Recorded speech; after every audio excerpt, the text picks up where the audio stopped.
Hi, I'm Kimberlee Stafford, Chair of the Tongatorpe Real Estate and Land Use Practice Group. This is the first of a two-part series on lease work letters, and in this part, I'll discuss issues and situations where the landlord is doing the work. A work letter is the part of the lease that discusses the initial tenant improvements to the premises before the tenant's occupancy of the premises. In some cases, the responsibility for constructing the tenant improvements falls on the landlord, such as office leases. In other cases, the tenant is responsible for constructing the tenant improvements, most often in retail and industrial settings, but also in some larger office leases. The main issues to look for when the landlord is doing the work are, first, establishing exactly what the landlord is supposed to construct. Second, establishing each party's monetary contribution.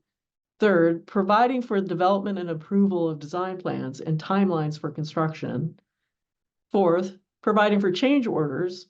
And fifth, establishing a procedure for handling construction defects. First, be clear on what is being constructed. Work letters often throw around terms like building standard improvements or vanilla shell, but these terms can be vague and undefined.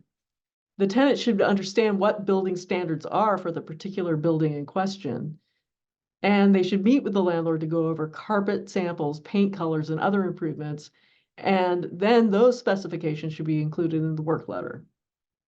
Broker terms like vanilla shell can have various different meanings and should be avoided. It's important to clarify in the work letter precisely what the parties mean by any industry jargon. Second, clarify who pays for what.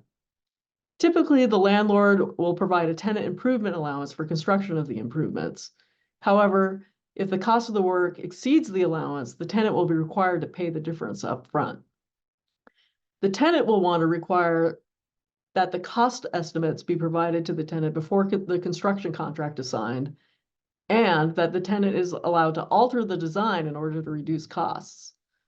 The tenant will want the right to an accounting at the end of construction, and also the right to review the landlord's books and records upon completion of construction.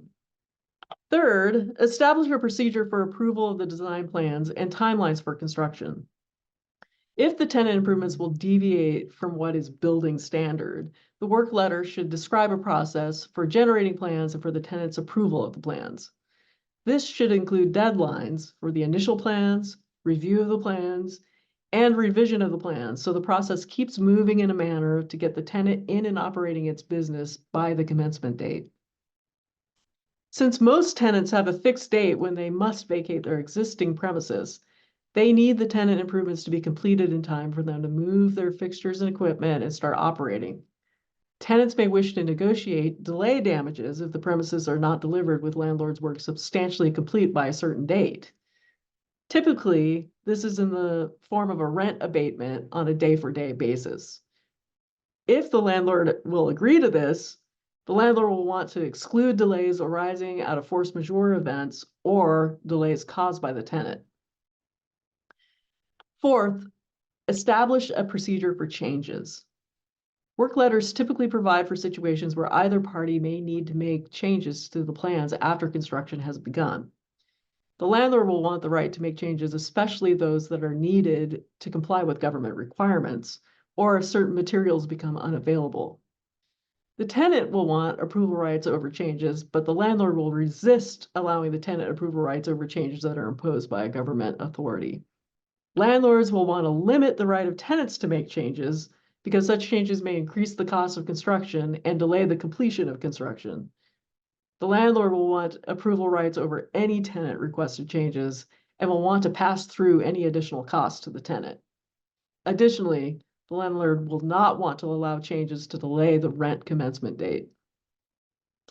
Finally, establish a procedure for the correction of construction defects. The landlord will want the tenant to take the premises unconditionally, subject to minor punch list items of which the tenant must give the landlord notice within a very short time after delivery. The tenant, of course, will want the landlord to be responsible for any defects in construction. Usually the work letter ends up being somewhere in the middle, where the landlord is not responsible for patent defects after a fairly short amount of time, but is responsible for repairing any latent defects, although the landlord usually insists that this warranty period not exceed the warranty period in the construction contract. So this has been a brief overview of the things to think about for lease work letters when the landlord is doing the work. In my next installment, I'll talk about work letters when the tenant is doing the work.